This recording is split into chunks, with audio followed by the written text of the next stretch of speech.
Hey Gwenters, and welcome back for another episode of Gone Gwenting. Since we're in the intermediate phase, I'm going to keep on with showing you some of these bigger upscale decks. Again, I know you're not going to be able to get into these right away, but I think that you'll be able to get a sense of the cards that you want to build long term, and also a sense of how you can use certain cards to do specific things. So today we're going to be covering a deck I like to call Radeyah's Ambush. All right, so this is gonna be a Scoia'tael deck, and we'll get right into it. Hop in here to Deck Builder, and we have Radeyah's Ambush ready to go right here. So the big keys here: you need Deadeye Ambush as your leader ability. That's gonna allow you to spawn an Elven Deadeye in an allied row. You get 3 charges across all 3 rounds, and I do recommend using these all together if you can. But there are a couple of cards that you might want to use them with to swing around or to take down one of their major characters. The big spends here in terms of provision count are going to be Feign Death, the scenario that you get with the elves. This is going to be key. Here you get to spawn an Elven Deadeye when you play it, and then as soon as you play an elf, you get to spawn 2 Elven Deadeyes. Then if you play a second elf, you're going to be able to spawn and play Waylay, which is this tactic card. Damage an enemy unit by 3. If you kill them, then you'll spawn an Elven Deadeye, which is a net 6-point play if you kill a 3-point unit. So then the other keys here are Radeyah. She's what's going to keep this going and protect you from some of those danger cards. I'll explain that in a minute. Radeyah here. So one of the caps on Radeyah, you'll notice she's worth 8 points just from the straight up play, and then she's also going to spawn your faction stratagem. So today I really wanted to show you this deck and talk a little bit about what stratagem cards are. So you can see, and I've shown you this in a previous video, each of the factions have their own stratagem cards. I have Scoia'tael's unlocked, which is the Scoia'tael Saber. And the Scoia'tael Saber allows you to spawn and play a Scoia'tael Neophyte. When you play him, he counts as a played card, so he can be helpful for Elven Swordsman, or in this instance, super helpful for your scenario, Feign Death, because he counts as a played elf. So you can play this card and then use the Scoia'tael Saber to play the Scoia'tael Neophyte, who's going to get played right after, and you're going to get 3 Elven Deadeyes all in one turn, plus the Neophyte. So it's a big swing point play, and the Deadeyes are also going to pair really well with a couple other cards. So other options that you can have, though, and we'll just type it in here. Oh, looks like we need to do a reset, sorry. They'll all appear at the top, but we'll just type in stratagem just to limit it down. Oh, it still doesn't want to work for us. Okay, well, anyway. So it doesn't even describe these as stratagems, but that's what they are. Notably, they're not artifacts, so you can't kill them with a bomb heaver. But Basilisk, Venom, these are all the neutral ones. Poison a random unit, purify an allied unit boosted by 3, boost a unit in your hand by 3, curse scroll, look at the top 3 cards from your deck, draw one of them, then put a card from your hand at the bottom of the deck, and then presumably discard the other. And then Ceremonial Dagger, damage an enemy unit by 3. Magic Lamp is getting a lot of favor lately, so this one transforms into a Lamp Djinn, so it gives you an extra unit on the board, and it's worth 5 points instead of just the regular. The regular one we all get at the beginning is Tactical Advantage, which boosts an allied unit on the board by 5 units, so pretty good deal. But here the Scoia'tael Saber is going to come in clutch. Then a few other cards. So the rest of the deck, other than Madahuri, now if you've seen her before, if neither player has passed and your opponent's hand is not full, they draw the lowest cost card and you draw the highest cost card from your decks. So she's going to be really key if we're missing Feign Death, Radeyah, or Radeyah. But the rest of these cards, other than Madahuri and Radeyah, and then this Royal Decree, which allows you to play any unit from your deck, which gives you just some flexibility as well, are elves. And elves have a lot of synergy. They do not need to be played in pairs as much, which is really key for Radeyah's ability. Remember, if your starting deck has no duplicates, so you can't have think Skellige on crate long chips, right? Those are really great to have both of them out at once. You do boom, boom damage twice every time somebody appears on the board. Or if they kill one of them, then you have the other one ready to go. You're not going to be able to do that with Radeyah. So you really need to have some flexibility in a deck of cards that can still pair well together without overlapping. So I've seen some of these decks incorporate Harmony. I really like to stick with Elves. I just beat a Harmony deck pretty squarely, which kind of reiterated that for me, and they played well. They didn't mistake. I think Elves just have better longevity. They have better synergy, and they have some really good cards that can do some fun stuff. So Radeyah here is the huge swing, and she's not even the final card play. You can play her mid-round. You just need to get your maximum Elven Deadeyes out and then play her to melee row, and she's going to deal, each of the Elven Deadeyes on the board is going to deal 2 random damage to an enemy unit.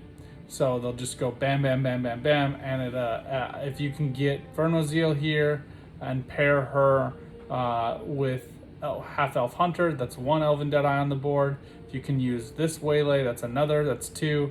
If you can use the Waylay from the Feigned Death, that's 3, plus the other 3 from Feigned Death, and so we're up to 6, and then we're going to be able to spawn another 3, which is 9 here in Deadeye Ambush.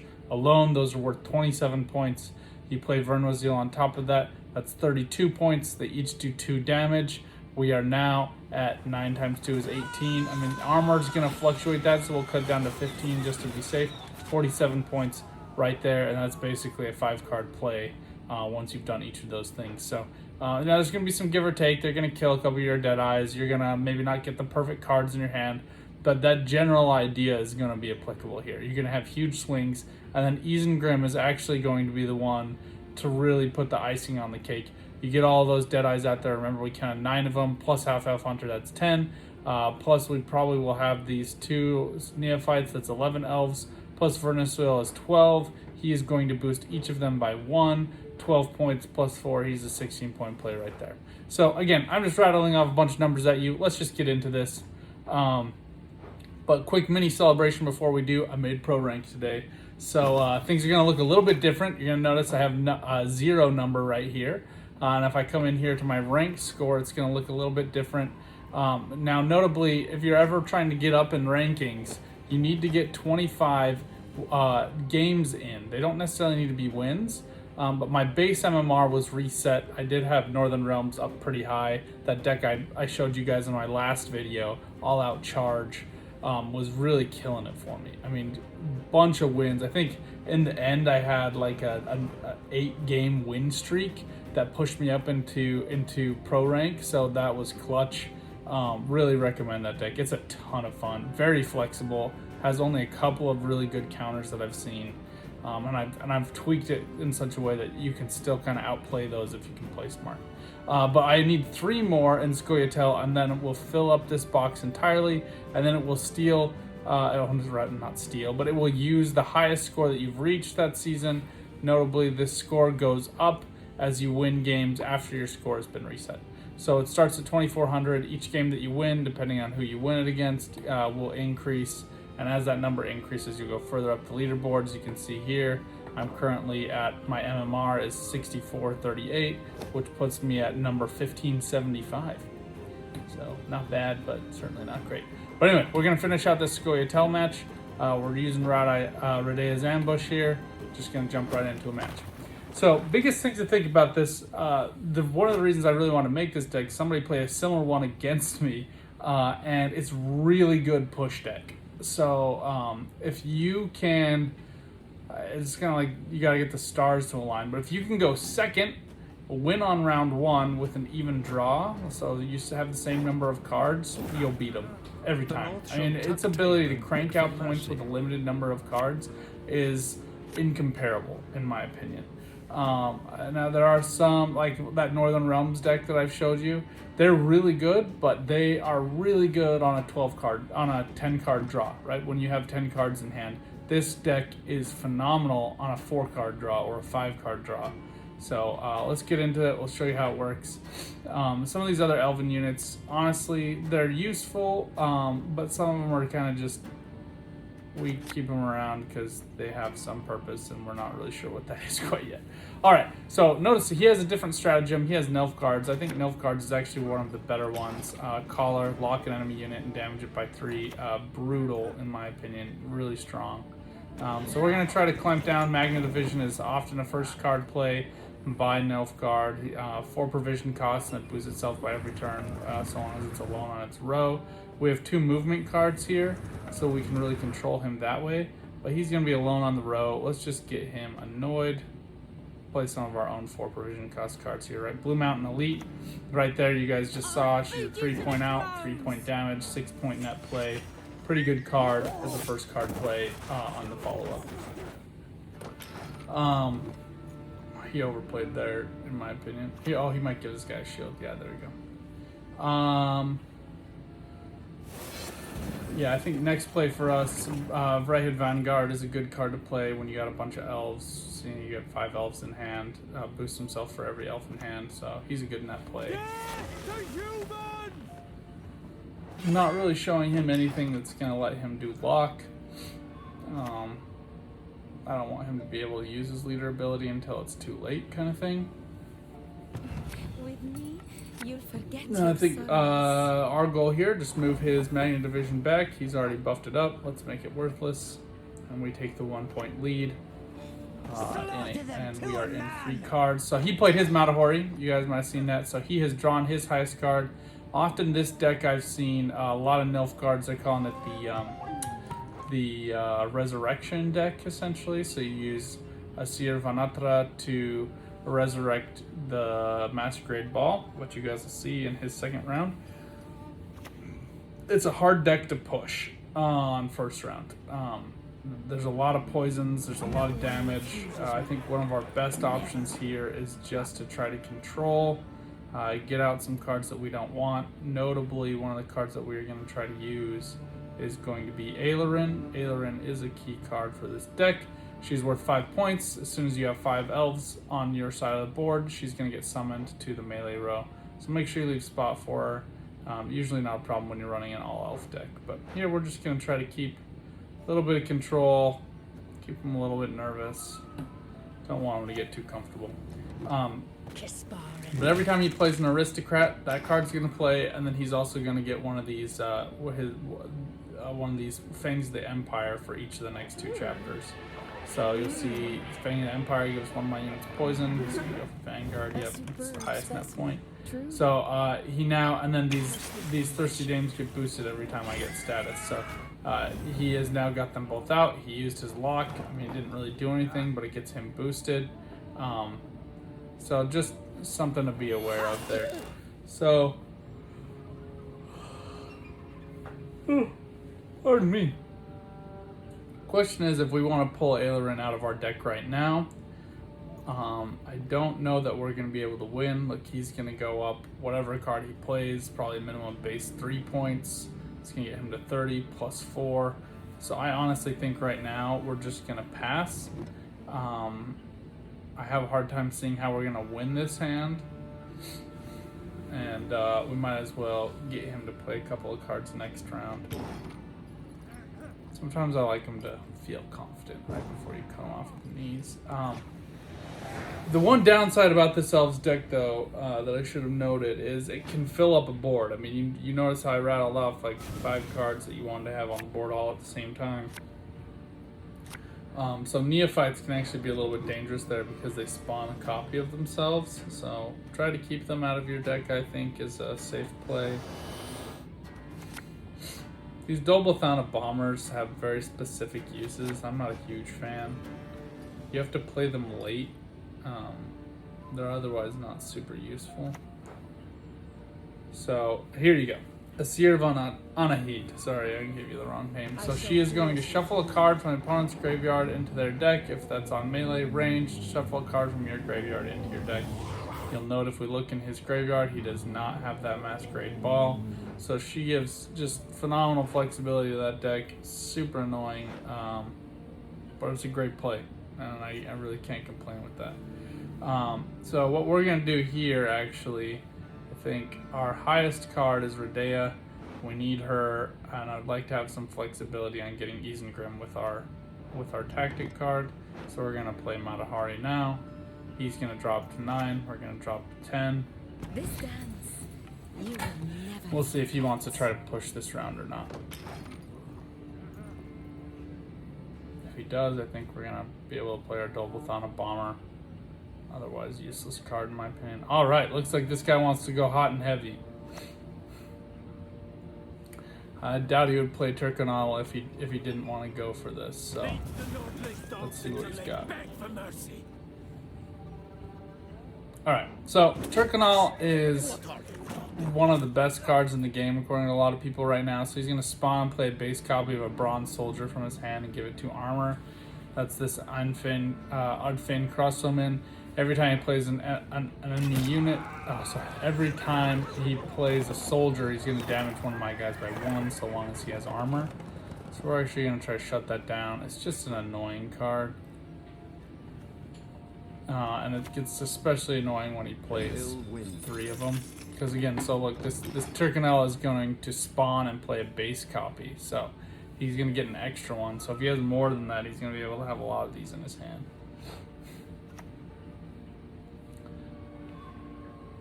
Alright, we're going to get out Elven Swordmaster. One of the tricks I found with this deck is just a good general rule in life that I have a hard time living, but patience. You just have to be patient. You don't need to play everything right away. It's unnecessary.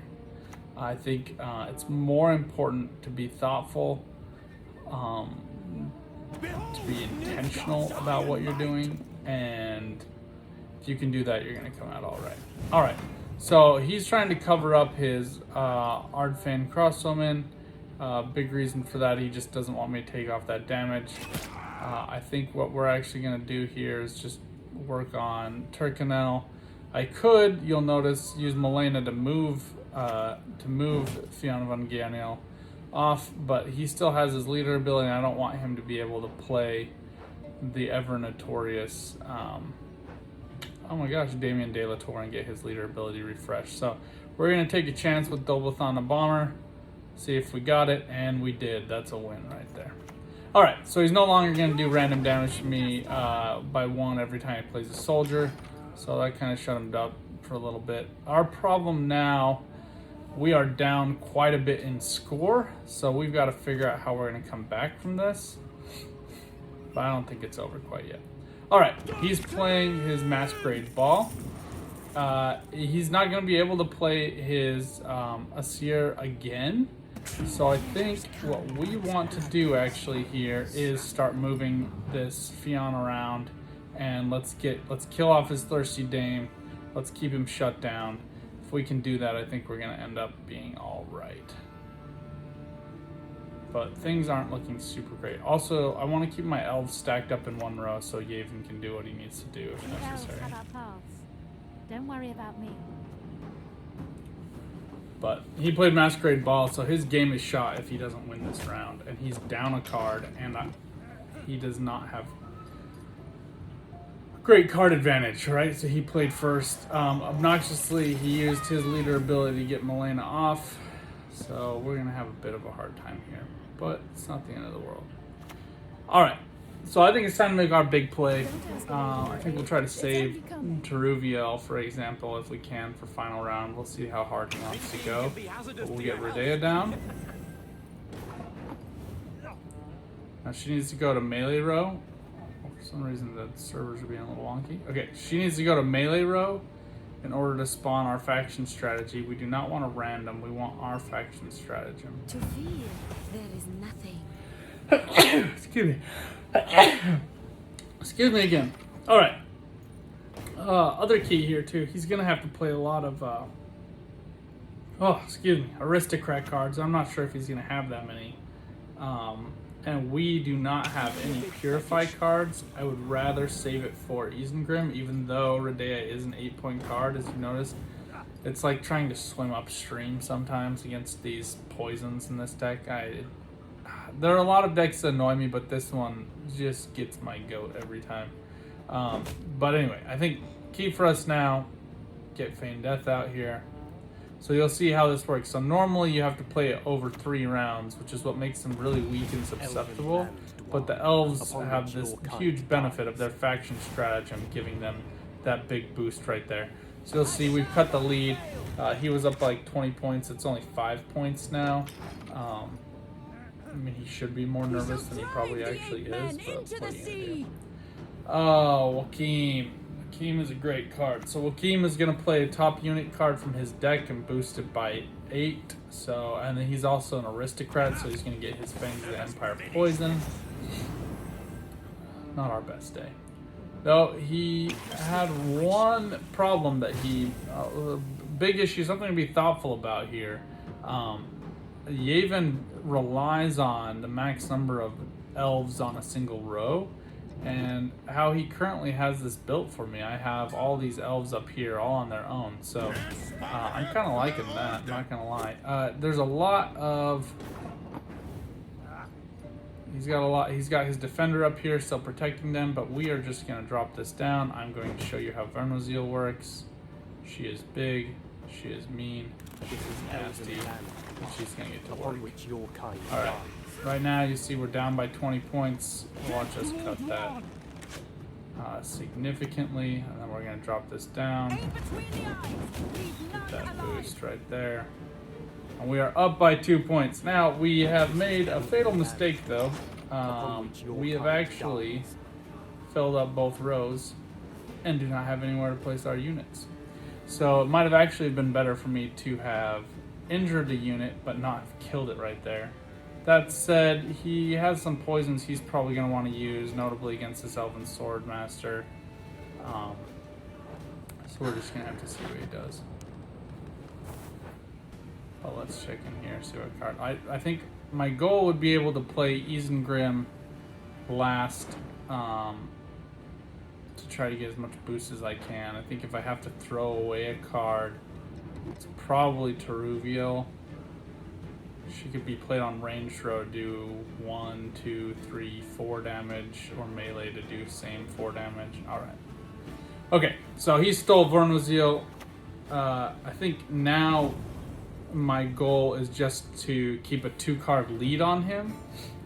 Use Yavin and Teruviel to control the Vernozeal he's planning to use next round. Which you'll see how he does that. Yennefer's Invocation is pretty mean like that. So he basically just yoinks my card and then puts it on top of his deck. We're going to play Isengrim. He's not going to be as useful next round anyway. So we'll play him. Get massive boost right there. You just saw how many points we just shot up. I think that was a good. I mean, we can count it out. 1, 2, 3, 4, 5, 6, 7, 8, 9, 10, 11, 12 points plus his 4. 16-point play right there. All right. Nervousness that I have though is he's gonna have my Vernozeal card, right? And Vernozeal, you saw me use her on the front row to do damage as many times as I had Deadeyes, but she also can be played to the ranged row, where she can be nasty in her own right by spawning 2 Deadeyes. So she's 5 plus 3 plus 3 points, which is pretty mean, pretty nasty. Alright, this Hawker Healer I don't love. This is the card that I wanted. I actually feel pretty happy with this. The only other card I might want is this Dryhead Sappers, but I don't really want the Waylay. So I'm going to stick with what I've got right here. Alright. So the one thing we do want to think about, Torviel is going to do her most damage on melee row. Vrihid Officer could do a boost, but I don't want to get that card poisoned. So we're just going to go all out attack and really focus on getting the most elves we can on one row so that Yavin can do that amount of damage. And if we could get all of these, remember Half Elf Hunter is going to spawn, so he's going to be 2. So we'll have 1, 2, 3, 4, 5, and then a 6th unit in Yavin.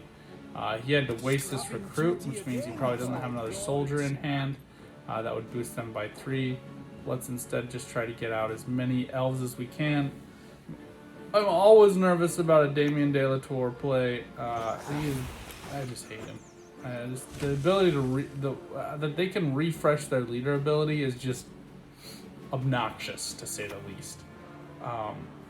Okay, so the one thing that is good here, I can use Radeyah to do some damage, but we're going to go Vrahid Officer first. We're going to do damage to Vernozil. Cut him down.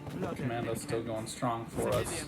Now let's just cross our fingers and pray he doesn't play like a Moral or a poison with another poison, but we can't have everything we want in life, I guess. Alright, I don't know that he's going to have a big play, but we're still going to do this. Play Teruvio.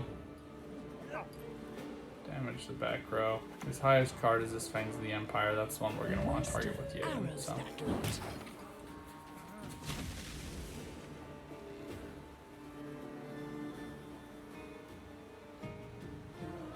So the one thing I do want to say here, though, about this deck... Alright, we're still going to pull this off. And luckily, he played Vincent. Vincent is just a big, mean jerk, too. So he destroys an enemy unit with status.